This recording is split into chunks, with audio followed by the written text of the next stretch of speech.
Great stuff. Well, let's dive straight in. What is your first tip you've got for us today? Okay, so the first tip I've got for you is one that I share with all my kind of not NQTs anymore, are they? ECTs in my cohorts that I have, and it's about how do you get children who don't want to talk in class to talk, and how do you get those who are not keen to talk to stop talking. I need to know this myself. This is perfect. Who kind of dominate the conversation. So this is from primary. Very often in primary you'll have lots of children who are quite reticent, don't want to, haven't got the confidence to speak about something, and then you'll also always get one or two who love the sound of their own voice and would quite happily talk to Brit. So one of the ways around that I share with my ECTs is to talk about talk cubes. So at the beginning of a lesson you give everybody in the class a cube or a counter or something, and they have to get rid of it during the lesson, and the way that they get rid of it is by contributing to the lesson. And the reason I say it's for those children who are a little bit reticent, and for those who are, really want to dominate, is because if you've got a child who's got an awful lot to say, you don't want to clip their wings and sort of say that their contributions are bad. But sometimes I'll give them 3 or 5 cubes and then say, right, when they're gone, they're done. So you have to think really carefully about the contributions you want to make. So is this a point that's really important to you, or is it just another chance for you to say something? So it's kind of teaching them to recognise that everybody in their class would like to contribute at some point, and just think carefully about what they want. So they either have 3 or 5, and once they're done, or everybody has at least one, so they have to contribute something. So there's a lot of talk about cold calling and, kind of asking any child at any point. But for some children, especially very young children, that is, again, quite overwhelming. So just saying, you just have to say one thing and think really carefully about when you're going to say it, is something that really, really works. And it just helps if you're trying to kind of roll out a more discussion-based model of teaching, kind of dialogic teaching. It's just to help manage that. So that's my first tip about getting children to talk or not to talk too much. I love it. I really like this. Right, let's dig into this a little bit more. So the first thing to say, with these cubes, you could patent this. I like this. This could go big. Do the kids get the same number of cubes, or do you differentiate in terms of, like, the louder ones get more cubes? How do you do that? Everybody gets at least one, so everybody has to say something. Now, obviously, that's with extreme sensitivity, because there are some children who just, for whatever it is their special need, that's just not appropriate. So it's not a kind of a complete catch-all for everybody.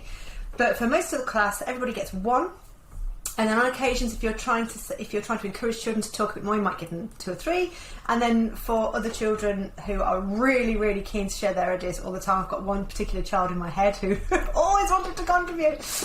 You'd give them a slightly more and say, when you're done, you're done. That's it. And you're going to listen to the contributions of others, think about what they might be saying, and then you don't completely exclude them, because what you might do is then come back to them and say, what did you think to Sammy's contribution that they made just then? So you can bring them back into the discussion, but they're not necessarily dominating it like you potentially can have in a classroom.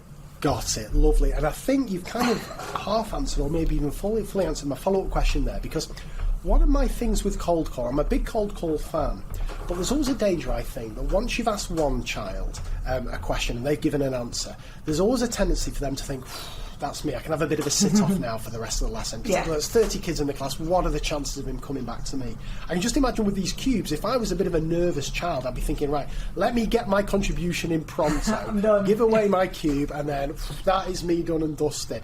But I'm guessing, is it the fact that there's always the possibility you could come back to a child, is that what kind of keeps them cognitively engaged, if that makes sense? But you'd sort of say, what do you think to Tommy's answer, what do you think to Sammy's answer?